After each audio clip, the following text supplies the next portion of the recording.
Welcome back to the Fierce and Femme podcast. With your hosts, Rami and Alicia. Talking all things fitness, mindset, and everything in between. To help you become your most fierce and femme selves. Welcome back, guys. Today's special guest is the embodiment of confidence and sensuality.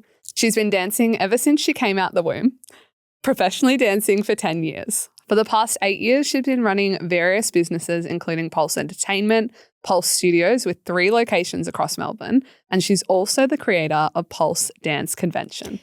She has over 90,000 followers across all of her social media platforms, bringing women together to help them feel their most confident, sexy, and powerful in their skin. Welcome, Dom. Hi. Hey. 90,000 is crazy. It is unreal. I haven't done the maths on that. That's wild. Oh, we do the maths, don't you worry. I'm sitting here, I'm getting chills and it's my own story. Yeah. I'm like, who is this? Oh, Yeah. yay. Thanks for having me, guys. Oh my God. Of course, Thanks for we're being so here. excited. We like to break the ice with some just quick fire questions. Yes. So first, what makes you feel your most fierce? Ooh, I would definitely say, this is going to sound super crazy because you're not going to expect it. A good handshake. When I give a good handshake that people don't expect, I'm like, I'm on. Yeah. I remember you saying that at retreat. Yeah. And then she shook my hand and I was like, oh. A good handshake. I'm on. I love that. I'm on. Yeah. And what makes you feel your most femme? Oh, I would say the unwind time. Yeah, just making sure that I can actually like be with myself and sit. Because I'm always go. So being able to actually soften and relax is very important, and it makes me feel femme. Yeah. Okay. What is one thing that you would say to your younger self? Oh, I would say to keep your quirk. Yeah, because the quirk is what makes you you. Yeah. That's a really good one. That's beautiful. Yeah. Starts crying. Probably. What's one word to describe your current era? I was actually thinking about this because I was like, I need to know what's going on. But I would say Phoenix. Yeah. That's actually trippy as because we've bthen talking recently about that because I got Like told Phoenix by someone Rising. I was in my Phoenix era and Rami was like, what is that? Sorry, quick side story. Then the next day or something, Rami pulled a card because she has cards and it was the fucking Phoenix Rising. So that's We are the just a triple sign. threat That right is a here, y'all. sign. We are on. We are on right now. No, but like I had the same thing. I went and got Reiki done 2 years ago. And I was going through like the most like tumultuous time of my life. Like you couldn't see straight. Literally a movie in the worst way possible. And the Reiki spiritual healer, she was like, don't worry. Like you're going to be the Phoenix. Like moving on from this year, everything's Phoenix. And I was like, okay. And I Trust feel the it. I process. feel it now. Yeah. That's cool. Yeah. Love that so much. Now, what's one random fact about you that no one knows? Oh, there's so many random facts. It's hard because I feel like the random facts that I tell people normally are when people actually don't have me on social media.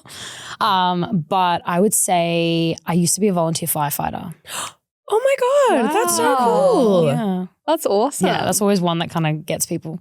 How long ago? I started with the juniors, which is like your fire cadets in the CFA. And I did that for a really long time. And then I progressed into volunteering, which you can start when you're like 16. I don't know if I think it's changed now. Yeah. Probably has changed now, but you can start volunteering and then you progress into it. So probably about 10 years ago. Wow. 10 or 11 years ago. How old am I? I don't know. 27, 28. So maybe like 12, I think. I don't know what's the maths, but it was a really long time ago. So Yeah. Oh, that's so beautiful. Yeah. And if you had to describe yourself to someone without saying what you do for work, what would you say? Oh, I grunt at people until they smile. That's my favorite question to ask guests, to be honest. Yeah. I love Yeah, that. and it's trending online right now. So I was like, oh, I need to do this, but how do I describe it without being weird? Yeah. I still was weird, but I do. I grunt at people until they smile. Yeah. So I love that. If you've ever been to a Dom class, you know Yeah. your voice in every video from like then best. on. Yes, the deep raspy voice, Love always. So, Iconic. yeah. Love. Well, we're going to dive straight into dance anyway. So Yes. for the people who don't know you, what you do, what got you into dance? What's your background? Well, my mum actually had a studio when I was growing up. So pretty much before I was born, she had just bought out a small ballet recreational dance studio. So ever since I was a child, I was always just in and around the studios, surrounded by dance constantly.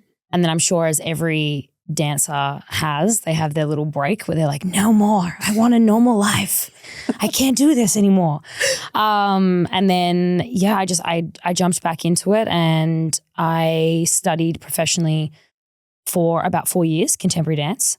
And then I came out of that and I remember feeling very lost because I was like, I'm not going to have a career.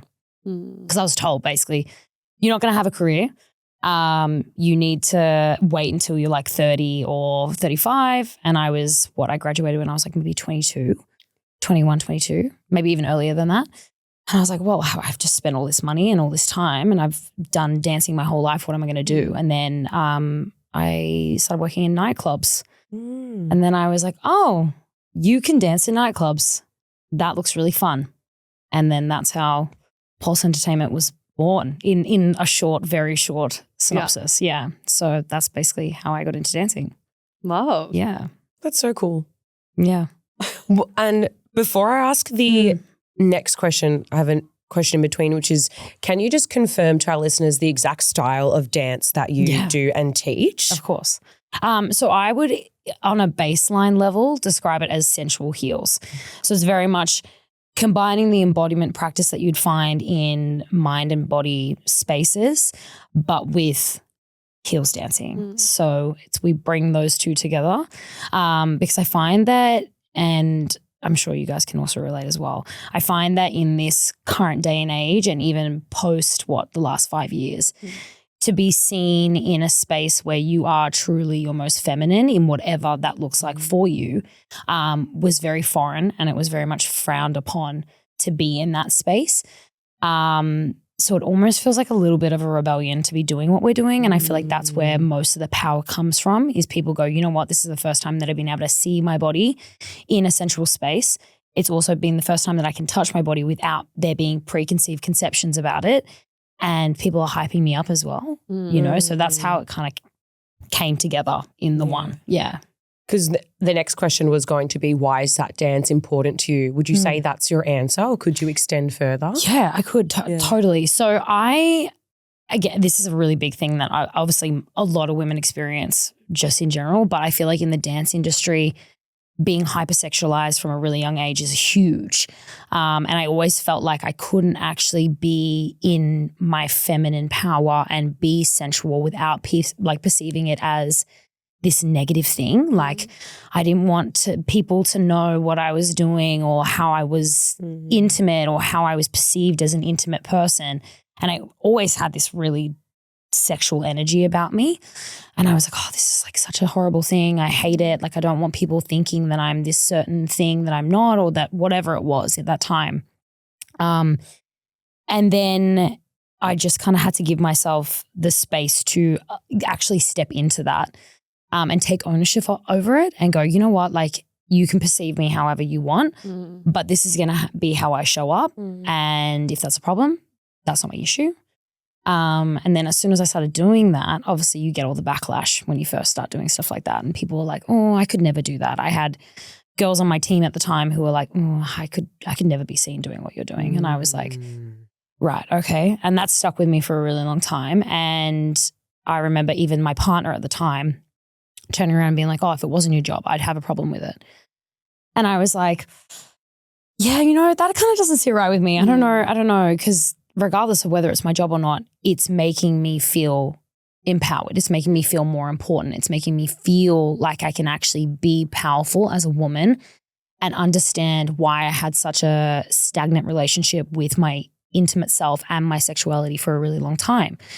And it did improve like my sex life for a while in terms of like how I showed up in that space. But it was more so about reclaiming what I felt like I had lost for a really long time, being a woman that's in the dance industry, but then also just a woman in general with life and all of that other stuff. So it was interesting, but it is really important. I think being able to show up and do stuff for you. You're fine. It's okay. Oh my God, he's gonna hurt me. No, I'm kidding. Being able to show up in space and actually being able to own who you are and know that being a sensual woman isn't a bad thing. If someone perceives you as a sexual object or a sexual being, that's not your problem. You know, you need to be able to actually take up space and own that. And that's going to help you for a lot of different things. It helped me become more creative. It helped me build multiple businesses, helped me see my worth in multiple different ways. And yeah. Love That was that. beautiful. In short, I guess. No, that was fantastic. Thank you. It actually really well ties into our next question of how did you build the confidence to show so much skin and much of your body online, where I guess, again, like women are so ashamed of what we wear and how much skin we show? It is so hard. Like, it is something like I'm not going to sit here and be like, oh, I figured it out. I've got the cheat code. Like, it is still so hard for me these days to show up online with skin. Yeah. Because again, like you do have that slight little thought in the back of your mind that goes, oh, someone's going to misperceive this. I just know. But also I'm one of those people where I lead by example. So I want other people to feel like they can do that and that there's not going to be an issue, and that they can do whatever they want and show up in space. But there are days where I'm like, oh God, this is like a lot. And you get so desensitized to it as well, especially when I was working very much heavily in nightlife for a really long time and posting the type of content I was posting. I was like, fuck, I was like, this is a lot. Like, this is a lot, especially when you have a break from it and you come back and you look at it and you're like, oh my God, this is like a lot of, this is a lot of more sexualized content. But you have that perception shift as well, where you can look at it when you're in it and go, okay, I love it. I'm showing myself off. I'm feeling confident. This is my job. And then you have that like more comfortable space where you can sit in there and go, oh, okay. I don't know if that made any sense. No, it was perfect. Did that make sense? Yeah. How do you deal with, I guess, the backlash or that fear of how people are going to perceive you?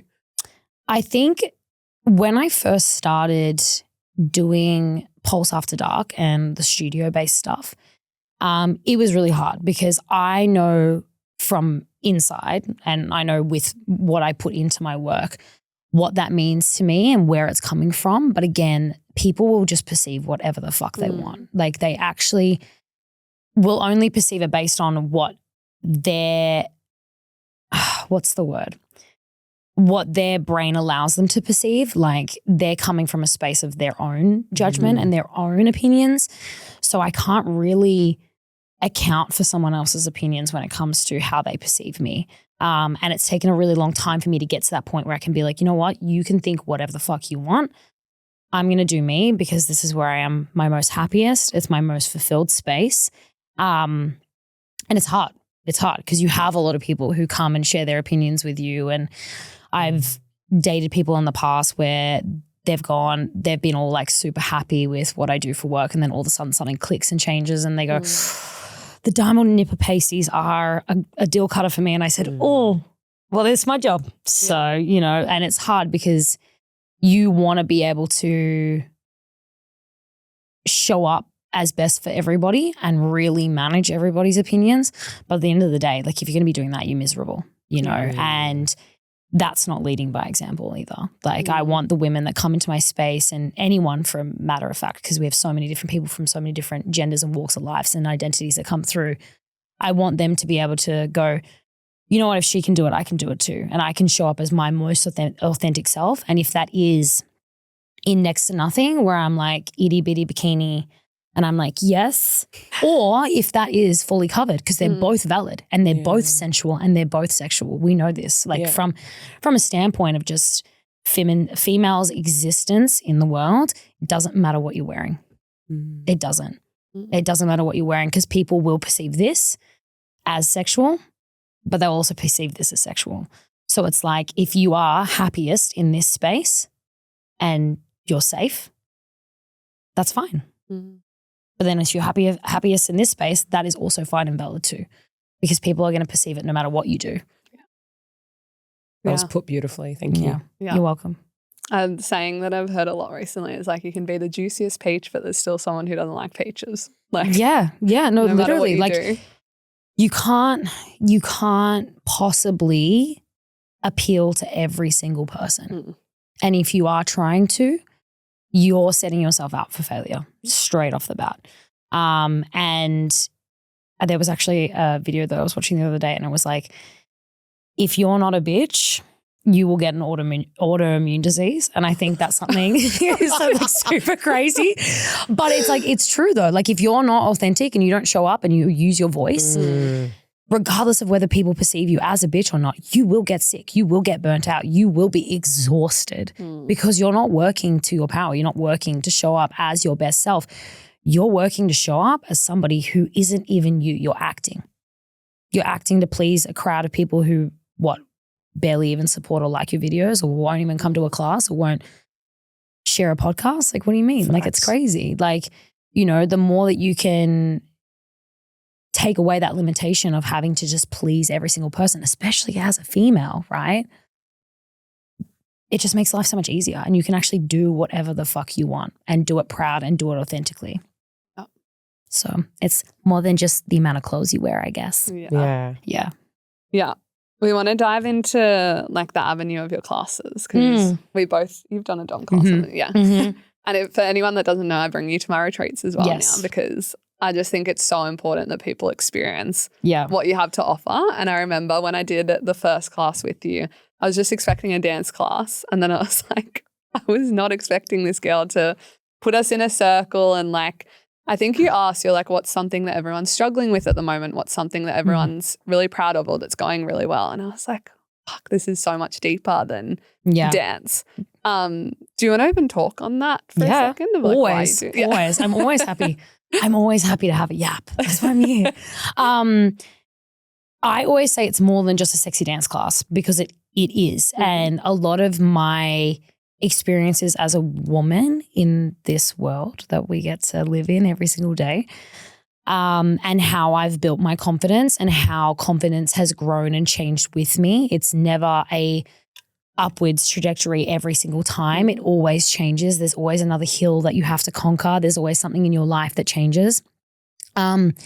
That's where a lot of the mindset and wellness comes into when it comes to dancing. Yeah. I think I might have said this at the retreat, but it's been something that I've been saying a lot more often than late. I think that's the saying. Is you can't expect yourself to grow if you're not in a space where you're allowed to feel confident and supported.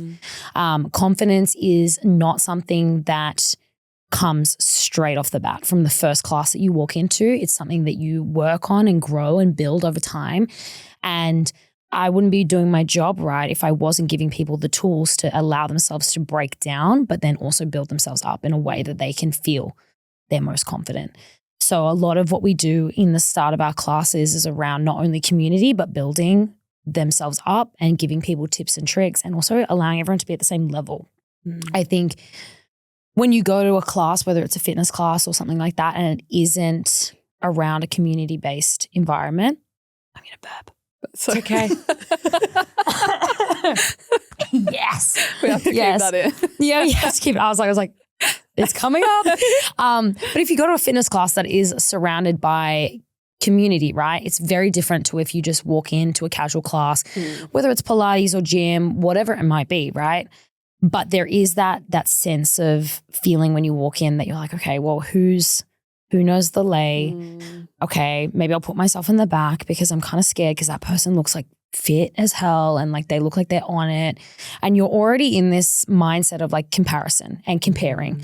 Whereas what I want to do when people walk in the door is I want to break that down. I want everyone to be at the same level and everyone to go, oh, you know what? Like she's here for the same reason, or they're here for the same reason as me. And understand that we're all just there to feel confident and to understand what we need to do to connect ourselves to sensuality and sexuality and find community as well. It's so much more, again, I say this all the time, but it's so much more than a sexy dance class because we don't just do dancing. You know, yes, we want to go through technique. We want people to feel safe in their heels. We want you to understand your body and where it's sitting. But you can't possibly do that and do that comfortably if you don't feel safe, you know? So for me, I want to embody the breath work that I've been doing for years. I want to be able to show people that if they go to Pilates, there's things that we do in Pilates, or if they are in the wellness and spiritual space, there is stuff that we do that comes in from that space as well, that there's so many different things, the affirmations, all of it all works. And it's all things that I've been doing for a really, really long time. And then when I found a space that I could actually put it into without it feeling like it was rejected or not encouraged, and people actually enjoy it and they come to class and they want it, it's crazy. Yeah. Crazy to me. I love that it. so much. I was just like, wow, it is so much more than just a dance class. And I have this conversation all the time with people.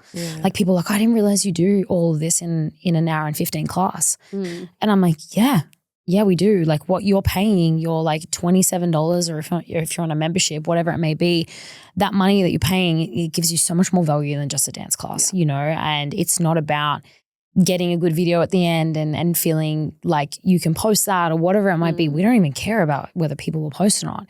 It's about the journey and the experience from the moment that someone walks through the door, whether it's their first class, their 10th. We have girls doing their like 200th class with us coming up. Cool. It is insane.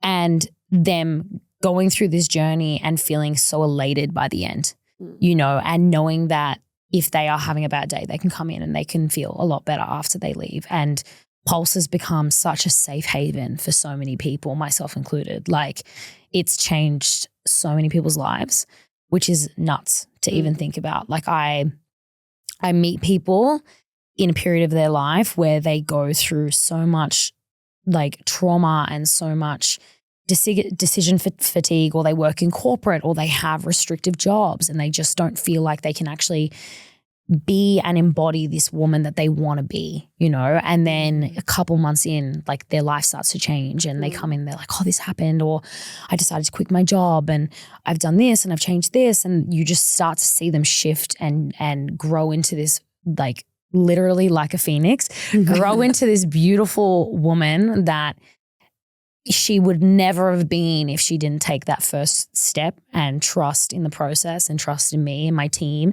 and trust in the people in the space as well. I feel like a lot of what we do, where I'm so indebted to the people that come to the studio because they uphold what I've given them. You know, it wouldn't be what it is without the community that we have. Like, yeah.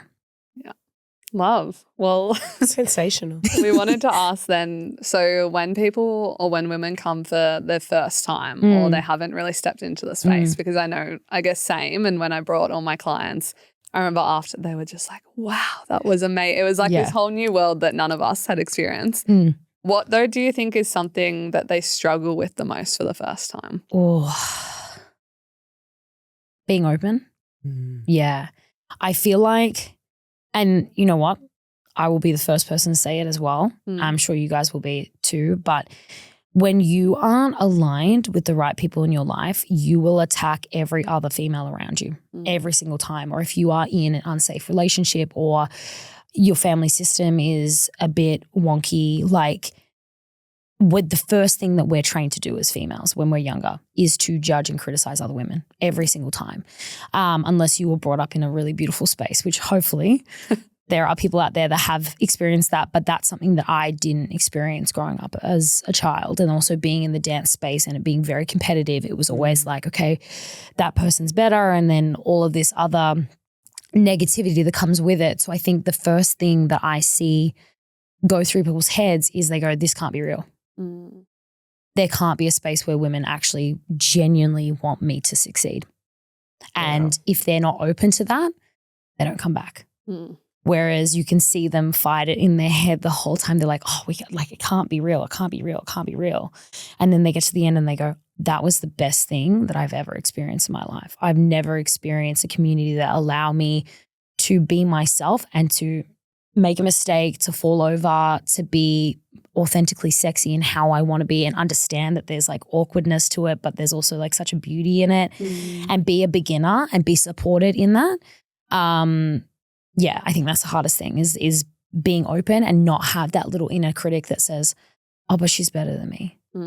Oh, but I'm not good enough to be here. It's not about you being good enough to be here. It's about you taking up space and actually understanding that for you to be who you want to be in any regard, not even just in the dance room, you have to be open and you have to take up space and you have to use your voice.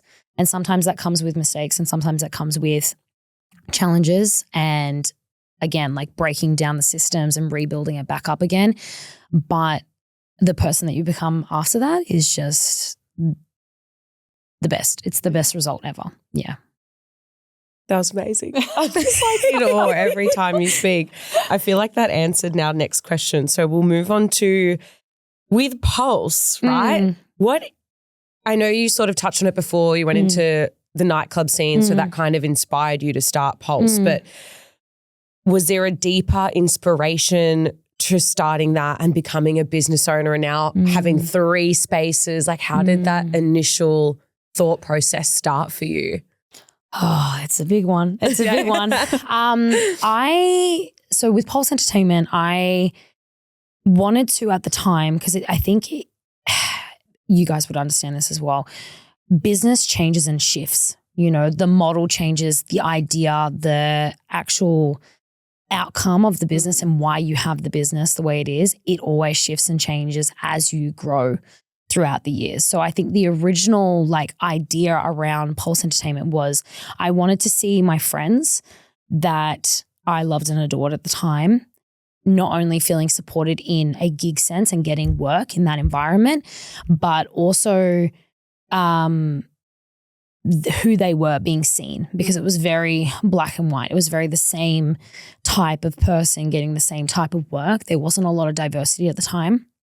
And I wasn't seeing the people that I loved up on stage. And I had this sense of like, okay, well, how can I make this work? And then somehow I had this random idea where I was like, oh, we'll do contemporary dance in the club. That's not going to work. And it didn't work. But I wanted to just have it be eclectic. I wanted it to be different. And then when I started to get into the nightclub scene, I started to actually realize how provocative and sexualized it is, and how everything is for, I guess, the man. Yeah. And that put me in a space of restriction for a really long time. And I was very disconnected to myself. And I didn't understand how I could get out of it. And then when I started teaching heels, I was like, oh, there's so much here. There's so much. I had been seeking community for such a long time. And although there's a huge, and not to discredit anyone in the nightlife space because I'm still in it, there's a huge community in that. I never resonated with the nightclub space. I never felt like I had a community in that space. And as soon as I fell into heels classes and teaching heels, especially to beginners, I was like, oh, this is where my people are. This is where I can actually enact change, because for a really long time I was like, oh, I'm dancing, I'm succeeding, I'm doing the thing. I love this business. And I was like, but I'm not helping people. And that was something that I really struggled with for a really long time, because I was like, I'm not going to change someone's life by doing a 10-minute dance set with my ass out. Yeah. Like, that's not going to happen. And I really wanted to have this sense of give and support and nurture and build. And I didn't know how to do that in that space. So it started to grow and change, and I held on to it for a really long time. And I was like, oh, I've really got to stay in this space. I've got to stay in this space. But the more that Pulse After Dark and Pulse Studios built, and the more that I could actually put myself into that, like my whole badussi into that, I actually realized how much I loved being in a space where I can impact other people's lives. And it took me a really long time to actually sit with that and realize that I can let go of something that I thought was once my whole identity and actually provided value to my life. And then also allow myself to step into something different too. So it really was a super organic growth to where we are today. But I just knew this whole time that I was like, doing a nightclub set. I was like, I just want to help people. Like, I don't like, I like, this is helping people. Yeah. It's like, it's, I guess, making them smile. I don't know. But I was like, is it changing someone's life? Like, is it making them feel valued? Is it making them feel like they can go to their job or they can go home and have that hard conversation? Probably not. Probably not, and it felt really surface level for a really long time.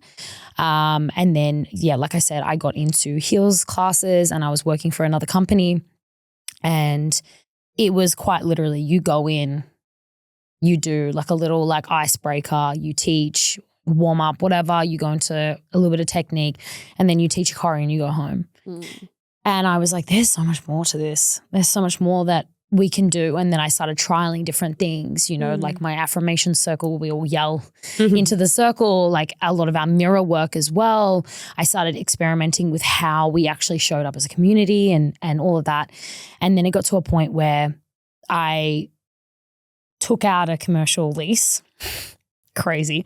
Took out a commercial lease because that business at the time, she wanted to expand. And I said, oh, fuck it, I'll just do it. I was like, who needs to buy a house? I'll just take a commercial lease out. It's fine. And I took this commercial lease out and I started building up that second location. And I was like, not happy. I was really not happy for a really long time. And I wasn't getting what I needed from her and that space and that person. And I was like, fuck it. I think this is my thing, because I'd been saying for a really long time, I'm like, oh, should I not? Do I want to? I don't know. Can I do it? Probably not. Like, I'm not good without this person, or I'm not good without whatever. And I was really in my head about it. And one day I remember driving home and I sat in my car and I bawled my eyes out for probably about 2 hours because I was so just unhappy. And I was just in such a state of stress because I'd put so much money on the line for this business that wasn't even my own. And I was like, fuck, if I'm doing all this, and you'd feel the same thing, if I'm doing all this for someone else's business, what can I do for my own? And what can I do for myself? And then I just said, fuck it. And then 2 days later I quit. And then on that Friday, Pulse After Dark was born. Wow. Yeah. Like, it was literally like that. She took action. As soon as I Just said, all came to you. yeah, as soon as I said, I'm done, it's like everything just opened up and the road said, go on, take a leap. And it was, oh my God, that actually makes me emotional for you. That's awesome. It was crazy. It was a really, really crazy experience. And I just remember like that whole week being a whirlwind and just feeling so scared for a really, really long time. And there's still days now, what we're like over 3 years in with Pulse After Dark, like it is the youngest business out of all of them. And I still just sit and I go, I'm so grateful. Like, I have just finished a 7-day retreat in Bali, and I never thought that would be anything that I could conceive or achieve or do anything. And just the people that you meet and the people that you have impact on, like, I like sat at the airport trying not to cry because I was like, this is everything that I could have dreamed of and more. Like, actually being able to help people and see a business have so much impact, and then also being able to have experiences like this and be able to go and teach the retreat girls and like work with other fitness coaches and posing instructors in the space. Like, you realize that we're all looking for the same thing.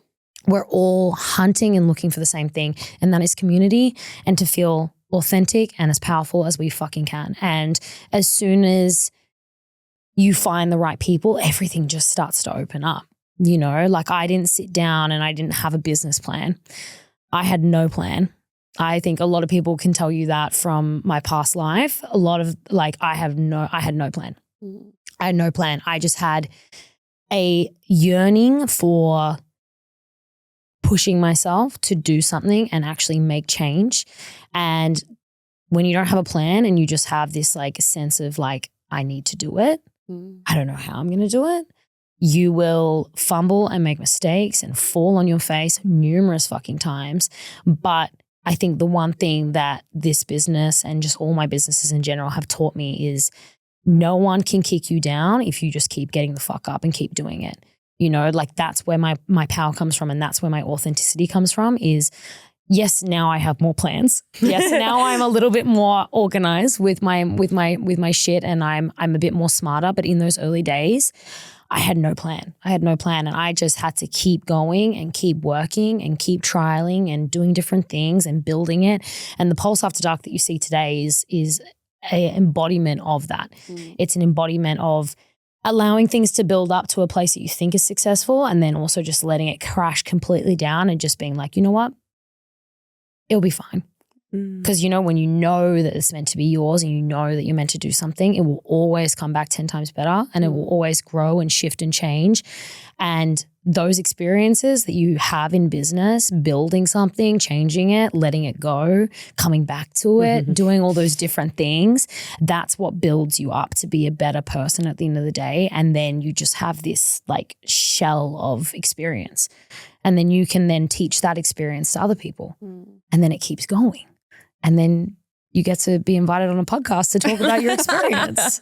So, yeah. Facts. Yeah. Wow. It's a lot. Cool journey. No, I love that. Yeah, she's crazy. I have some stories. Well, Well, Yeah. I want to ask the question that I've been dying to ask for like 40 minutes because it came up before we sat down. Yeah.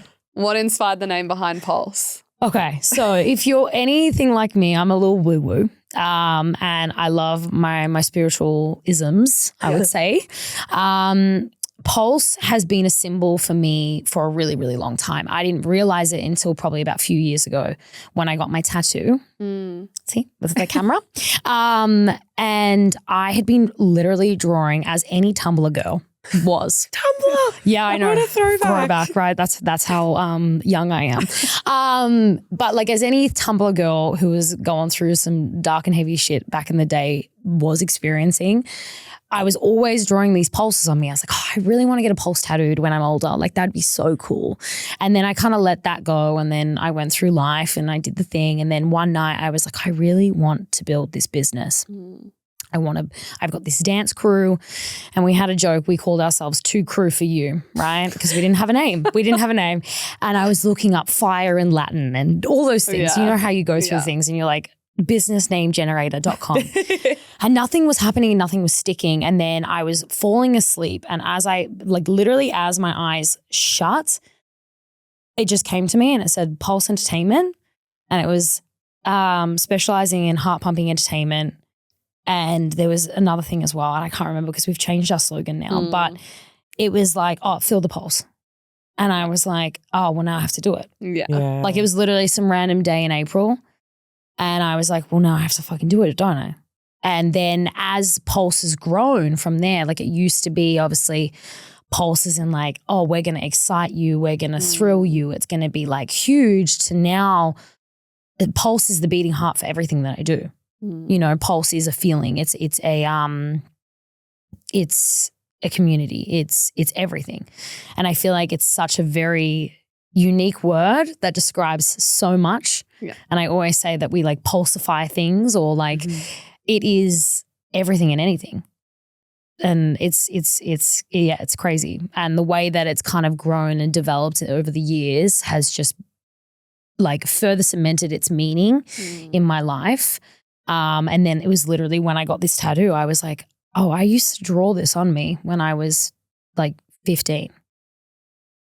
And I was like, it's crazy to me when I look around and I see like our logos or the things everywhere, especially at the studio, or like I took our banner to Bali. Don't take pull-up banners to Bali. Don't do it. Just don't do it. But I did. I took the pull-up banner to Bali. I love the dedication. I committed to the branding. Yeah. I really did. But I took this and I was like, this is crazy. This is like my brand is in a different country. All the girls were walking around with their pulse bags. I was like, fuck, like this is so much more than just that original name, Pulse Entertainment. It was something that has grown with me and has actually seen so much of my life and so much of change as well, that it is just so much more than just what it originally was. And then connecting those dots, like around about this time last year when I got my tattoo, I was like, oh. And I got it because I wanted to have commitment, show commitment to myself and commitment to my brand. And actually be able to go, you know what? No matter what I go through or no matter what my businesses go through, I will always show up for myself and for my business every single time. And it doesn't matter if I'm wearing like 45 different elements of Pulse on my body. That's what it is, you know, because again, it doesn't everything changes every single time. Like if you look at a pulse, like it's not just one straight line. It's not the trajectory going upwards. It is always ever changing, you know, and as long as, I guess it's kind of deep, but as long as I'm alive and as long as the studio is alive, then that will always be a safe haven for people to come in and experience the energy that Pulse has. Yeah. Wow. Glad I asked that question. Yeah. That was amazing. That's why I was like, Wait until the cameras are on. Yeah. Wait till the camera's on. Yeah. No, that was beautiful. Yeah. I think we'll jump to our community question. Yeah, beautiful. Yeah. So this is from, we haven't shared this one with you, but this is from a beautiful community member called Rebecca. Yeah. And she wanted to ask you, if you weren't a dancer or didn't own any dance studios, what would you be doing? Oh gosh, I have thought about this. Oh, great. Again. Perfect. I think again, like I have this need and this nurture for helping people. I probably would be in emergency services, although there is their flaws. I've always felt that if dancing didn't work in whatever capacity that was, I would go back into some sort of other space where I can assist people as best as I can. So yeah, that would, I guess you call that my plan B. But I haven't had to enact my plan B just yet. So thank God for that. So that they wouldn't take me in the police force. I'm too much. I'm gonna be honest. They wouldn't take me. I couldn't imagine you. I feel like No, neither. you need to be let loose. Facts. and I wouldn't be a paramedic. Yeah. I feel like firefighting is where I would be, yeah. And going back to that, sorry, did you want to be a firefighter, or did you get to this point where you're like, this is not for me? No, I really liked it. Yeah. I was a nerd. I actually thrived in that space. Like I feel like I have this very I wouldn't really describe it as masculine energy now, but I had this very masculine energy when I was younger, and I loved getting my hands dirty. I loved doing things and challenging myself in a physical sense, but also in a mental sense. Like it gave me everything that I needed in my ADHD brain to feel like I was accomplishing things. Like I was very good at problem solving and being hands-on. It was just perfect. And then it just got to a point where it was too hard. Like my dad lived in the area that we all as a family collectively volunteered at. My stepmom was a firefighter. My dad helped to build and do all the stuff at the station. My brother was too young. He was just a baby. He'd just run around. But then my mum lived more closer suburbs, so we were not in the area for volunteering. So it was kind of hard. You kind of get to a point where you're like, oh, I love these two things, and you kind of live between two lives for a really long time, and then like, oh, well, something's got to give. You know, something's got to give. And I just had to pick one. But I always said, I was like, I always go back. Yeah. If I wanted to. Like I did my work experience at Dandenong Fire Station with the admin team. Yeah, with my little like collared sleeveless shirt, my knit jumper. So yeah, it was crazy. So that was such an era. Like alter ego too. Like Yeah, I was it not is. expecting that as your random fact whatsoever. Yeah. What was it? Either that or I'm double jotted in my shoulders. You pick one.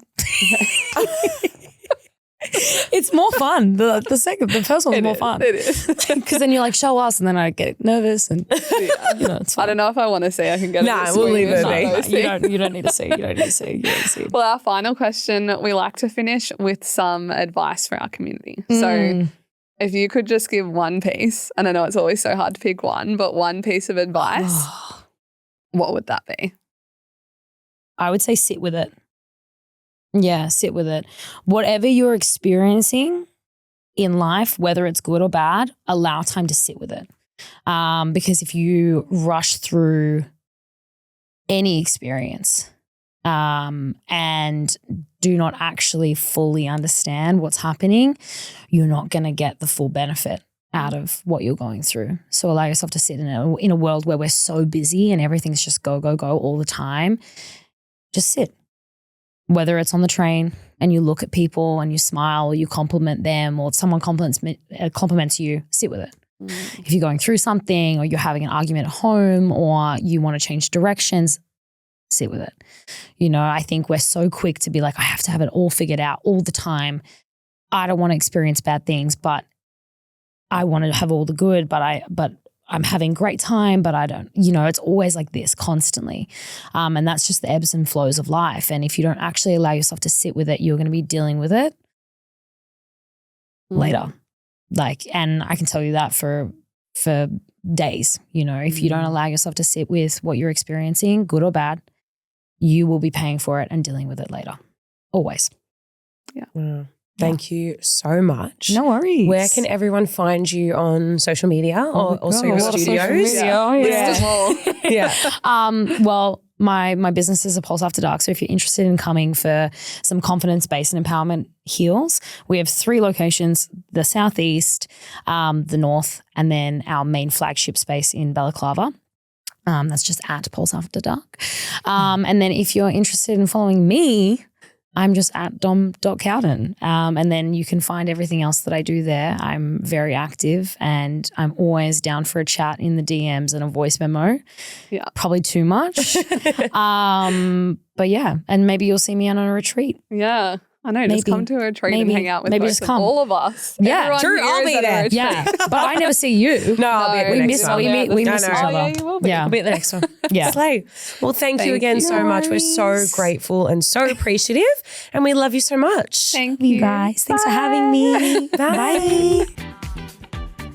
Thanks so much for listening. If you're over on Spotify, don't forget to give us a follow and rate us 5 stars. And if you're over on our YouTube, don't forget to hit that subscribe button. See you next week. Bye.